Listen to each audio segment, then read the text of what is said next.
Hello, everyone. Thank you for joining us today. My name is Alexandra Kutin. I'm the Chief Research Officer at ICTC, and I'm really glad to be here with you today to go over a topic that is very near and dear to my heart, the labor market.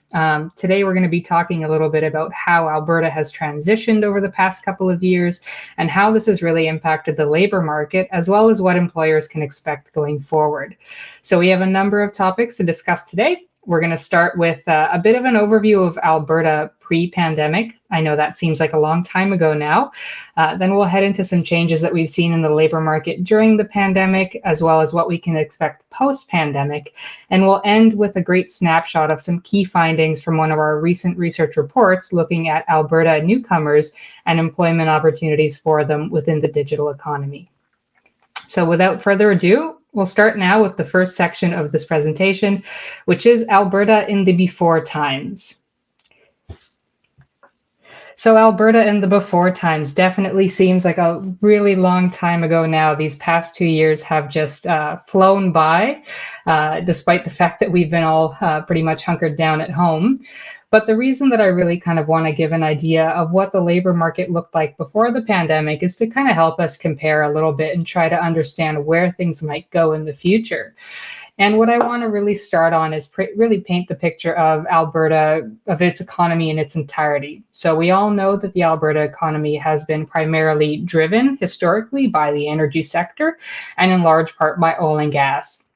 What we also know is that this sector is very cyclical in nature. So there's periods of boom, there's periods of bust, and as a result of those, the GDP or production of the province changes, as does the labor market.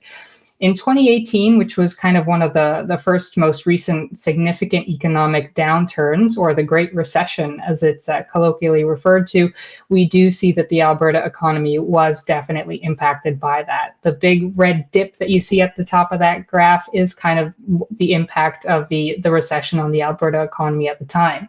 So energy saw a downturn, as did the overall economy. But what's unique to this sector, in comparison to the overall economy, is that it was temporary. So while other sectors of the economy were still kind of negatively impacted by 2010, Alberta energy was already booming again. So we had several periods of good years within the energy sector in the province as a whole, and then again a big significant dip in 2015, 2016 of that second recession. And in this recession, the effects of it were really much more long-term. By kind of the end of 2016, early 2017, 2018, the province was still struggling to kind of get back to pre-recession employment as well as GDP output.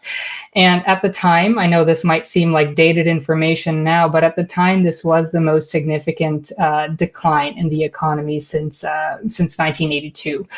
GDP dropped by almost 7.5% between 2015 and 2016, and there was a total of almost 20,000 jobs lost. Now, kind of being, in 2022, we realized that maybe this decline wasn't as big as it could have been, but definitely during that period, it was very significant. However, 2017 is when we really started to see significant diversification efforts by the province. And by this, I mean really looking for ways to find opportunities for economic growth and labor market growth and prosperity outside of the energy sector.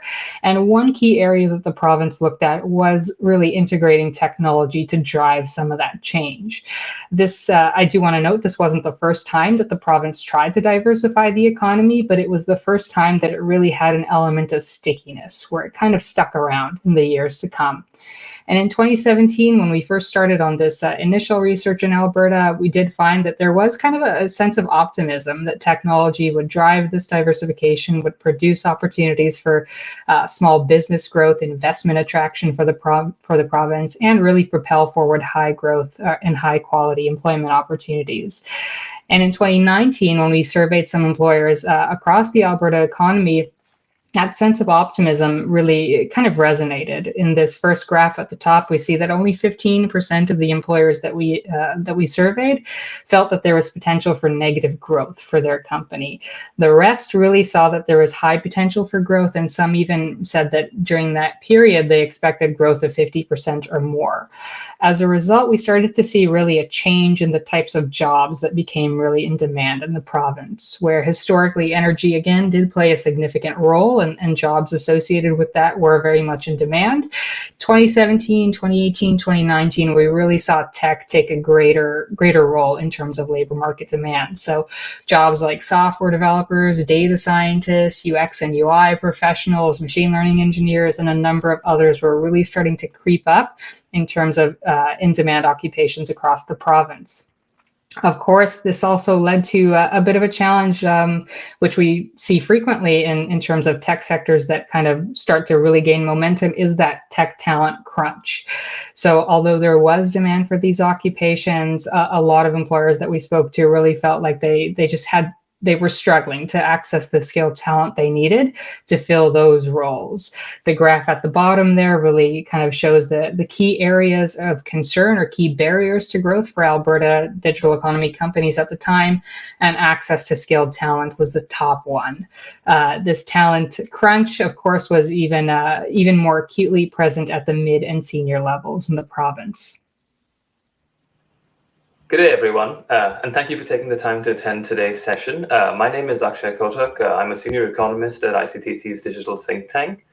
My colleague Marina Evis, who's our manager of labor market research, and I will go over some highlights today of Alberta's labor market through the troughs and peaks of the COVID crisis.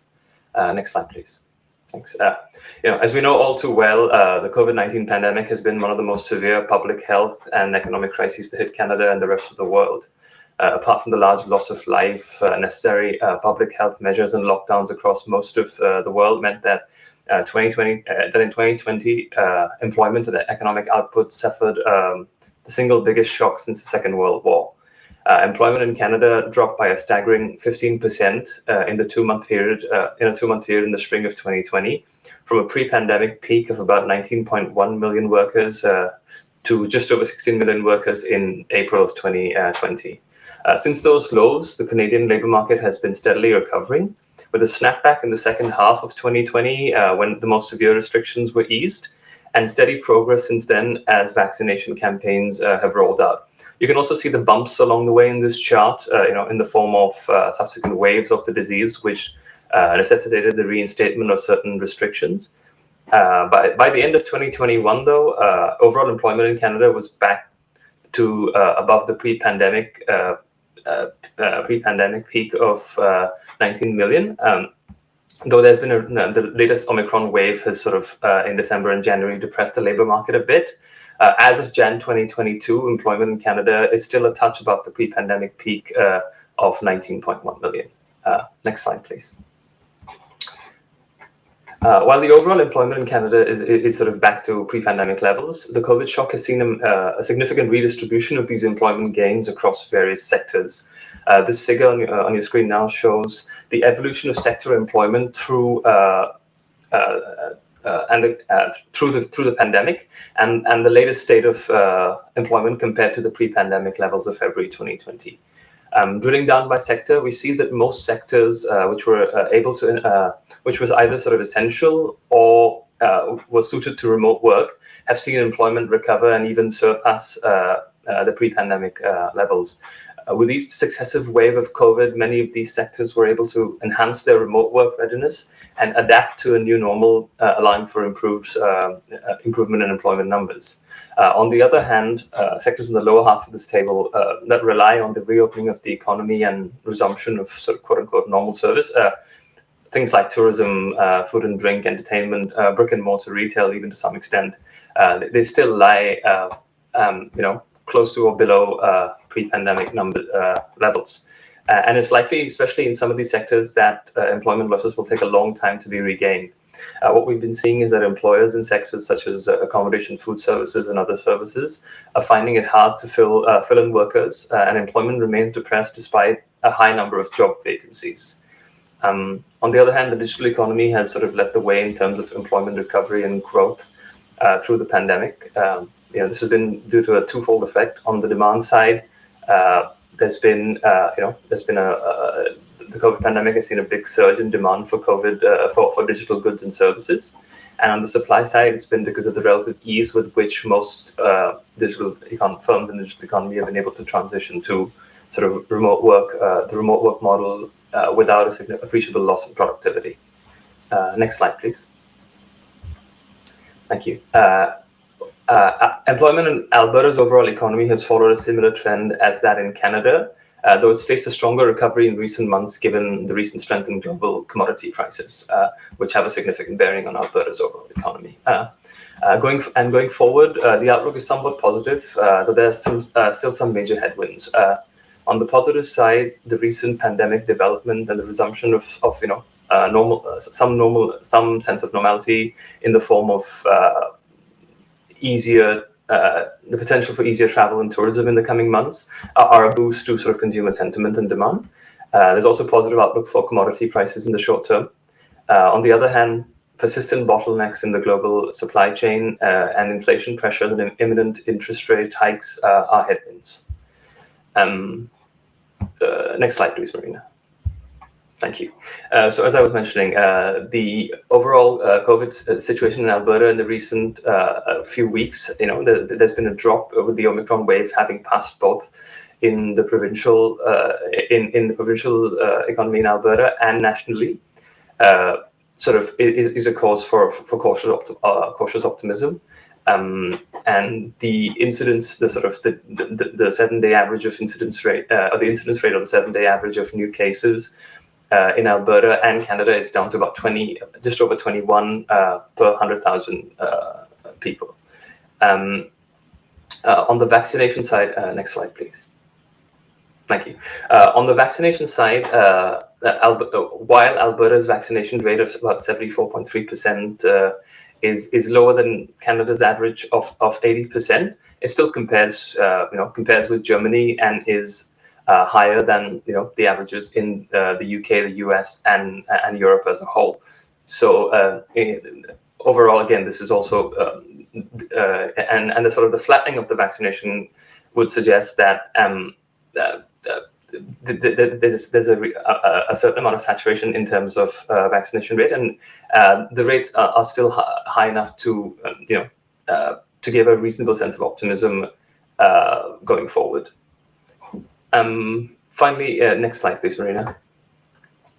Focusing on Canada's digital economy overall, the pandemic has been a big opportunity for Canada's digital economy, which served as a lifeline for Canadians locked down through, the several waves of restrictions in the COVID pandemic. Digital tools and services have helped Canadians work and study from home, shop for food and other physical and digital goods and services, access, things like news and entertainment, stay connected with each other. And these tools are also vital for Canadian businesses, helping them serve and maintain connections with their customers while storefronts were shuttered. For instance, online shopping in physical and digital goods and services has rose sharply in 2020 when compared to the pre-pandemic measurement made by StatCan in 2018.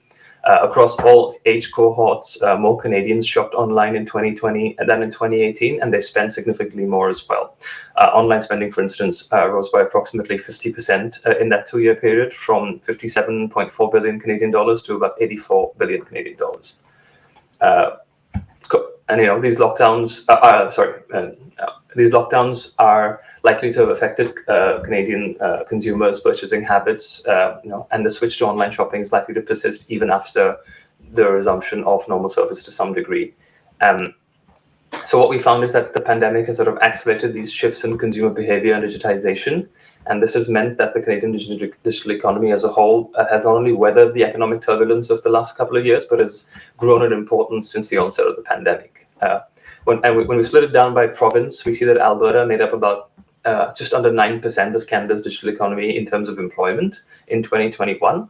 And while this proportion has been steadily, slowly declining over the last few years, as other provincial digital economies, notably Ontario and BC, have grown at a relatively faster rate, That said, the digital economy in Alberta, like other provinces, saw an above-trend growth in the last couple of years.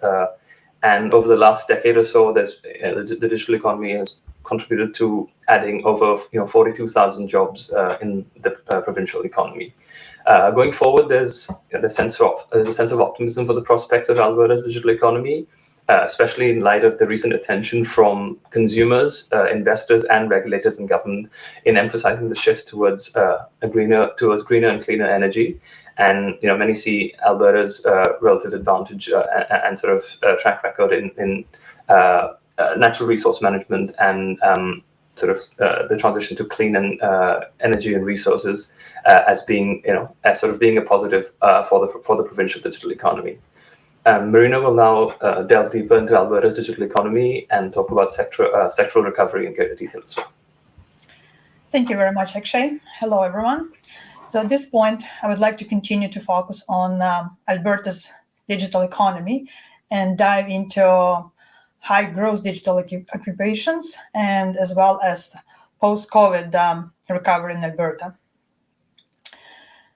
So Alberta's digital economy reached around over 185,000 people in January of 2022, up from 173,000 in February of 2020, the beginning of the COVID-19 pandemic, which means that despite COVID-19 and lockdowns, employment in Alberta's digital economy increased by approximately 7.1% since February of 2020.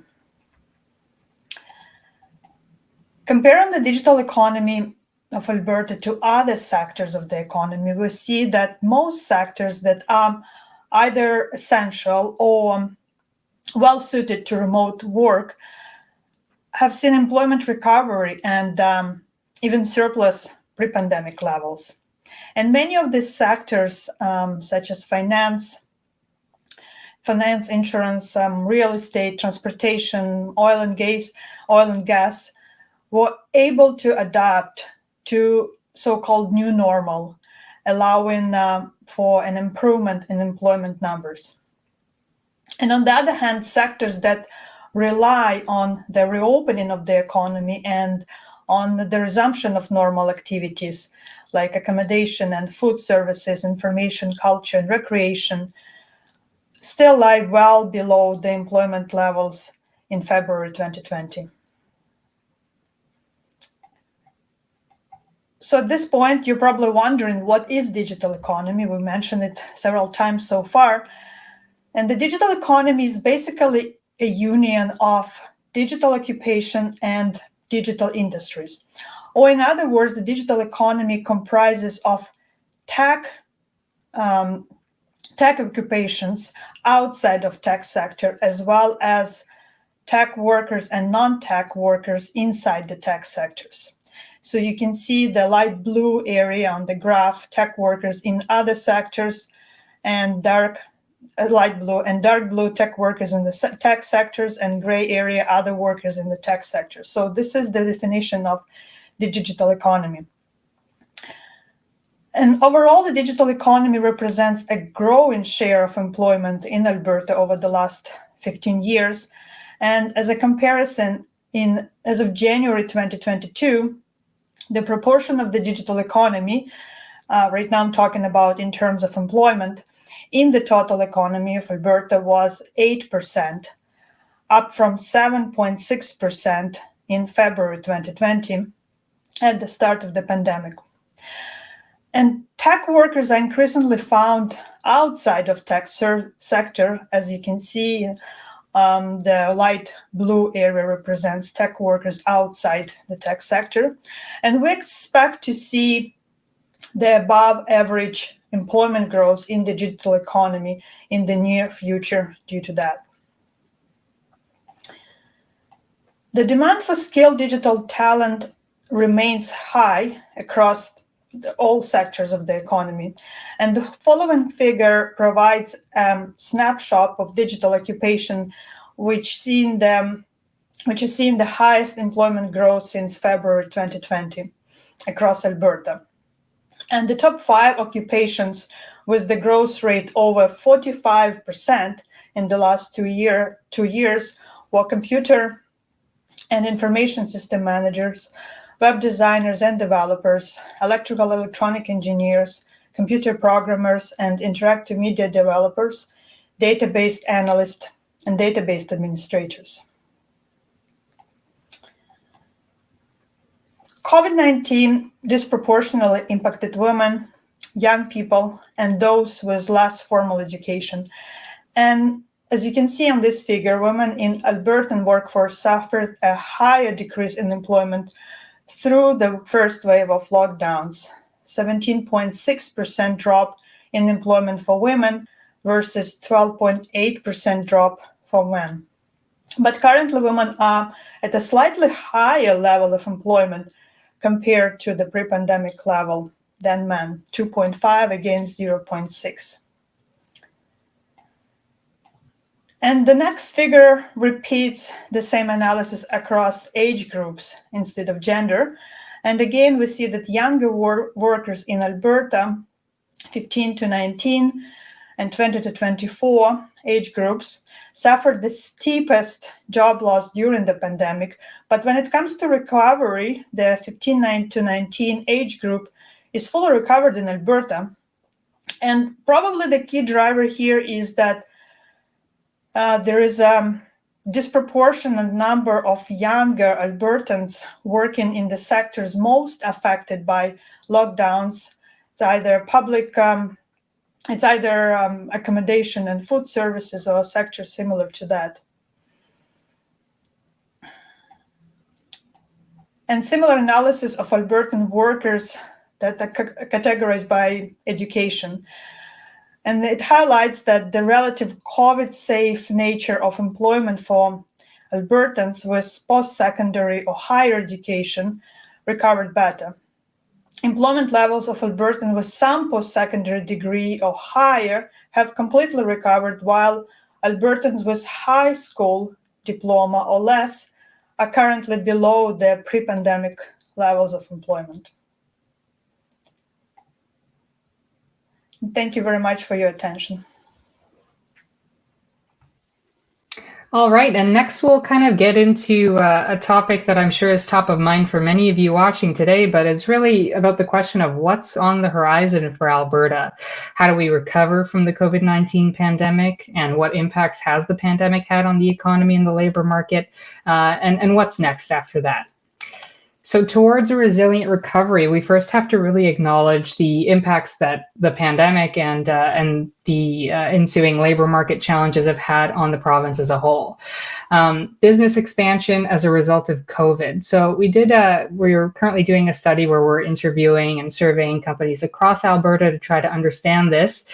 And what we saw is that actually a lot of companies within the digital economy really saw the pandemic as an opportunity to be bold, change, or expand their businesses.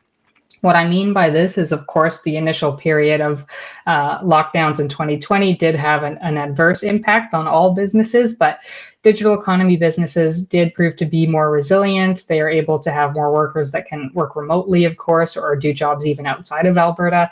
And as a result, they were able to kind of maybe look at how do we change business models to suit new needs that may emerge in the market, and how do we offer new products and services to people.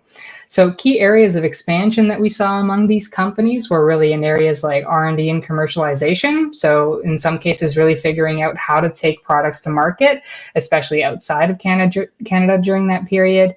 New product development, so new needs that might have emerged from the pandemic, and companies saw ways that they could fill this with their expertise or skill sets at hand, and international market penetration. But definitely overall, what we really found, which is a little bit surprising, is that this kind of notion of the ability to really kind of roll with those changes and find opportunities within them. So change their businesses, expand, and maybe even diversify their business. In terms of how it's impacted companies in Alberta, again, really what we're seeing is largely minimal impact by the pandemic for digital economy companies.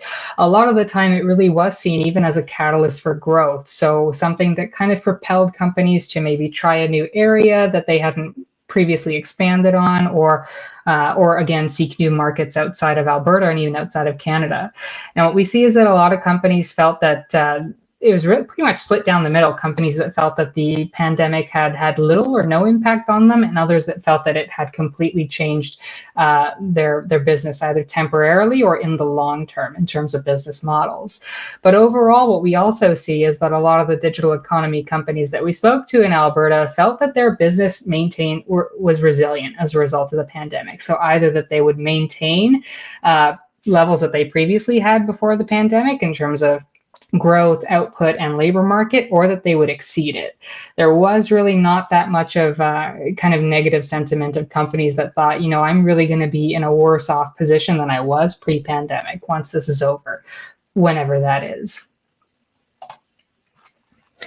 And this also kind of rippled over to hiring too. So initially our kind of assumption was that maybe during the pandemic, companies would be a bit more conservative.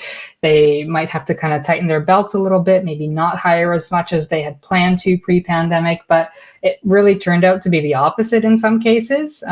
Here we see that about 62% of companies actually did hire during the pandemic and hired more significantly than they had planned to. So previous hiring plans in, say, January 2020, they had exceeded those during the pandemic.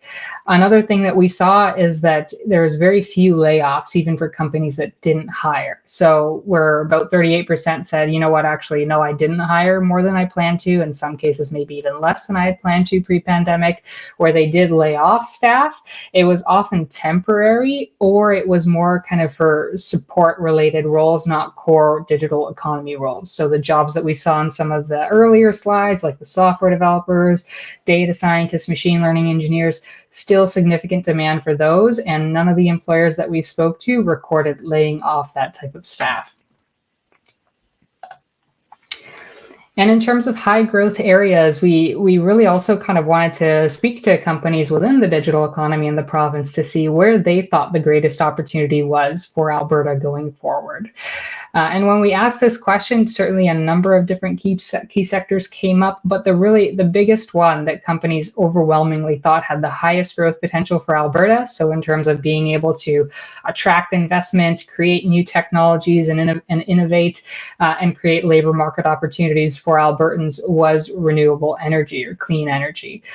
You'll see gold mine here in quotes, and that's because that's one of the phrases that was provided to us in some of our interviews in the survey. This was kind of the key area that Albertan business owners really saw as a potential growth opportunity for the province, alongside, of course, others like fintech, especially in terms of business-to-business sales, and other areas like interactive digital media, advanced manufacturing, and digital health. So what kind of jobs are in demand? Well, some of them are quite similar to what we saw even a couple of years ago in Alberta. So jobs like data scientists, software developers, UX designers, full stack developers, cybersecurity specialists, still very much in demand. And we're also seeing growth in other areas, for example, like technical artists. And this one is interesting to really point out because it signals a bit of a shift in terms of the types of companies that may be relocating to Alberta that are looking to hire talent. Technical artists are very common in kind of the creative technology space, so interactive digital media, if you want to liken it to anything, but they are working in areas like visual effects, animation, and Calgary being one of the North America's top destinations for film and TV is something that can really benefit from this growth going forward. We're also seeing other jobs like business analysts that are seeing increasing demand, product managers and product designers. So roles that I would call more technology adjacent, not kind of core digital roles like DevOps or data scientists, but ones that work very closely and that are needed to kind of really support the digital economy businesses. And then I do just kind of want to provide a bit of an overview of what this actually means in terms of numbers. It's one thing to say these jobs are in demand. It's another thing to really understand how many jobs these are. And what I'm going to provide on these next two slides are just snapshots of the hottest jobs in Calgary and Edmonton, being the two largest cities in Alberta's digital economy. And these are just the top 5 jobs that we see that were in demand in Calgary in 2021 alone. So we see that software engineers, for example, that's almost 2,000 jobs that were posted during 2021 among Alberta digital economy companies. Business analysts, another key one that saw significant demand, cybersecurity specialists, full stack, and data analysts. And this little funny looking web here on the bottom is just to give you an idea of the skills that are associated with some of the jobs that are outlined here. In this case, this is a software engineer, and also the importance of the different skills, right? Not every skill is weighted equally. Some might be more nice to have, others are critical. So this is just to give a bit of an idea of what that looks like.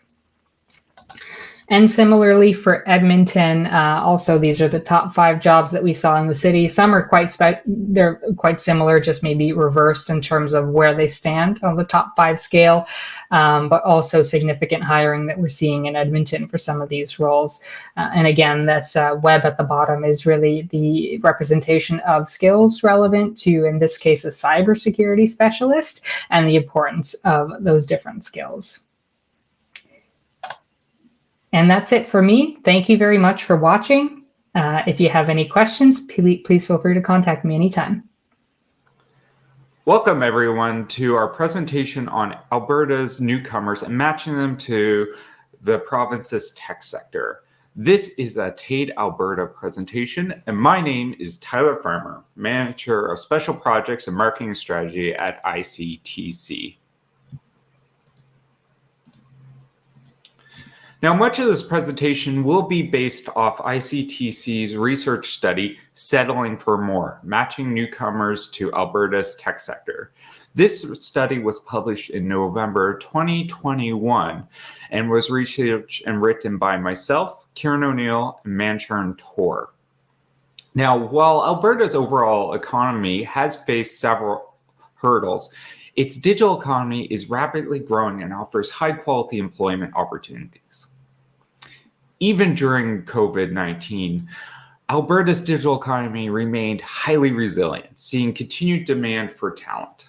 Yet, despite this opportunity, a major barrier exists: a lack of skilled talent to meet the available opportunities and employment demand that coming from the tech sector. Skilled talent can be found among numerous supply groups, including new graduates, workforce transitioners, and newcomers.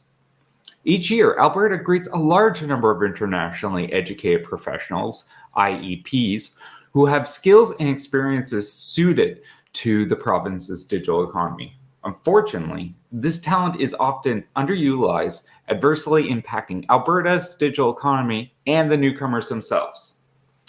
While this situation may be partly about ensuring that the supply of newcomers' talent suits the labor market demand, and that newcomers need to improve their workplace skills to match the opportunities that exist within the province's tech sector, this misses other critical challenges that newcomers and employers report they face. The process of matching job-seeking newcomers and employers is critical as well. Many newcomers participating in this study noted barriers of missing information about the Canadian job market, biases, and challenges associated with hiring and being hired.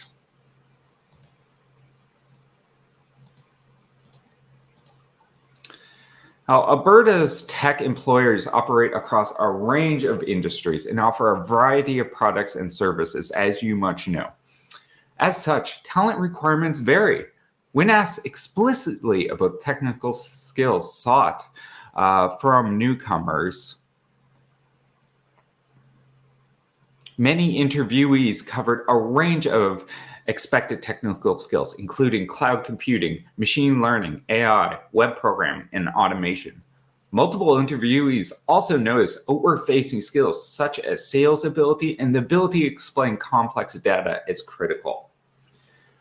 ICTC compared top digital skills desired by employers and those possessed by newcomers to paint a picture of mismatched technical skills. For the most part, employers should be able to find newcomers with the skills they desire, such as SQL, HTML, Python, and JavaScript are all common among newcomers. A few more noticeable discrepancies between employers' needs and newcomer skill set exist. However, with Ruby Rails, Node.js, C++, and C# in high demand, yet not especially common among newcomers. Similarly, knowledge in Linux, Unix is the most widely held skill among newcomers, yet is not even in the top 10 desired skills among employers. And you'll see the graph to my right obviously shows the visual matching up of these skills and kind of notes exactly what I just went over, with on the left side being the most in-demand skills that employers are looking for, while on the right side shows the newcomer skills that they've noted they're coming to the province with.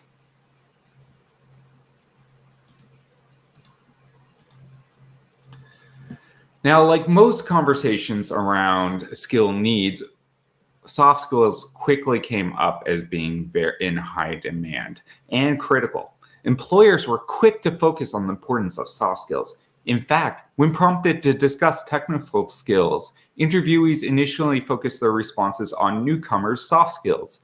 As one interviewee put it, "I'd say soft skills account for 20% of my hiring decision." Interviewees described numerous soft skills as being important, including subtleties of language, patience, flexibility, openness, collaboration skills, critical thinking, independence, and understanding of business context. Interviewees also highlighted the sorts of profiles they were seeking when hiring, often with heavy emphasis on soft skills. Now, to read some of the other quotes that we have on the slide to my right, candidates who stood out already demonstrated a willingness to influence others, demonstrate their work. For example, one fellow had posted on LinkedIn a number of his own projects. This shows courage and non-formal leadership. Those who are compelled to help others, but put themselves out there, be balanced in their perspectives, came across as respectful. Another quote is, "We need somebody who's going to work with a vague requirement that a customer gave us and figure out what it means, how to implement it, and how to make sure it works properly in the software." And I'm sure these are many of the thoughts you're thinking about when it comes to soft skills and how they relate to your own workplace. Now, as I mentioned at the beginning of this presentation, beyond even matching up the skills that are required to meet the opportunities within Alberta's digital economy, newcomers are facing several other barriers when it comes to filling those roles, even when they come extremely educated with the skills that match the job opportunity. I'm going to go through some of these barriers now and review some of the input we received on them from newcomers and even employers. The first being, there's a prioritization for Canadian work experience. Research shows that sometimes employers can be unwilling to take the risk of hiring an individual who has never experienced a Canadian work environment. Paradoxically, newcomers who are often seeking their first role in Canada report that their lack of Canadian work experience is a major barrier to finding employment. Difficulty making connections and searching for a job. Newcomers often lack social and community connections, as well as professional connections in the local market. Further, finding job postings and role openings can be difficult in a new country. Combined, these barriers complicate the early stages of job seeking. I'm sure we can all think while working within the community in the Alberta tech sector, there is a lot of hidden jobs that are only found through word of mouth or recommendations. These are the type of opportunities that are being referred to from newcomers that they have to adjust to the community and how people navigate the opportunities, which ones are posted where, and which ones have to be sought out through connections. Another barrier being the application and interview process can be difficult for newcomers. Now, job applications and interview procedures vary from country to country. And newcomers and employers in this study said that many newcomers lack a robust understanding of the Canadian hiring process. This can mean that qualified newcomers who would likely be good employees may not get hired ultimately. Another barrier being norms surrounding salary negotiations and job offers. With pressure to earn an income and build a Canadian experience, newcomers sometimes feel uneasy negotiating or rejecting a first offer. Even after accepting job offers, some newcomers were unsure if their salary was even competitive. There is even a conflation of soft skills and culture fit. By their own admission, newcomers do sometimes lack soft skills needed to succeed in the Canadian workforce. Yet, the line between what constitutes a soft skill and what constitutes an in-depth understanding of current Canadian workplace culture is sometimes blurred. And we see this when it comes to the interview process, specifically when newcomers are being faced with questions that the employer's trying to figure out, is this person a fit in the culture? You know, with all the best intentions to maybe hire for fit and train for skill a bit later, this can be a significant barrier for those that haven't acclimatized to what the community's expectations are around social norms. And finally, a lack of soft skill upskilling programs or courses. As we mentioned, soft skills are critical for employment in Alberta's digital economy. Upskilling or the leveraging of short duration training to fill skill needs in gaining traction in Canada and around the world. Although numerous short duration training courses are available to fill gaps in technical skills, programming languages, data science, etc., fewer options exist that address soft skills. Newcomers' prospects could be greatly strengthened by way of upskilling opportunities related to soft skills, Canadian business culture, and career development. Now, ICTC itself, so you're aware, offers some of these upskilling soft skill programs, specifically ICTC's Agile Industry Mindset Program, otherwise noted as AIM. Is designed to help prepare participants for workplaces that use agile methodologies, practices that are common in project management and software development. Beyond that, this program provides foundational skills that help close talent gaps, build better relationships, and increase creativity and innovation. Much of AIM's content is oriented around soft skills such as creativity, empathy, and conflict resolution. If this sounds like something that would be helpful for some of your employees on your in your workspace, feel free to contact your TAID representative. I'm sure they'd be happy to provide more information on what ICTC offers in the soft skill upskilling arena. And with that, I will take this presentation to a close. I hope this presentation gave you much to think about when it comes to looking for talent opportunities from newcomers, what type of barriers they're facing, and what are the things you can think of when adjusting some of your internal processes to make sure you're not skipping out on some of the best talent that's out there that's coming to Alberta. Once again, my name's Tyler Farmer. It's been a pleasure to present this material to you. Have a wonderful day. Thanks again for taking the time to join us today and listen and learn a little bit about the Alberta digital economy and its labor market. Hopefully this was valuable information to give you an idea of what has taken place over the last couple of years and what we might be able to expect in the future. If you have additional questions about the research, please feel free to reach out to me anytime. If you have questions about the TAID project or would like to get in touch with any of the TAID members, please reach out to Sashi Steenstra. And if you have any general questions about ICTC, you can always contact us through our website or via any of our social media channels. Thank you again. Take care.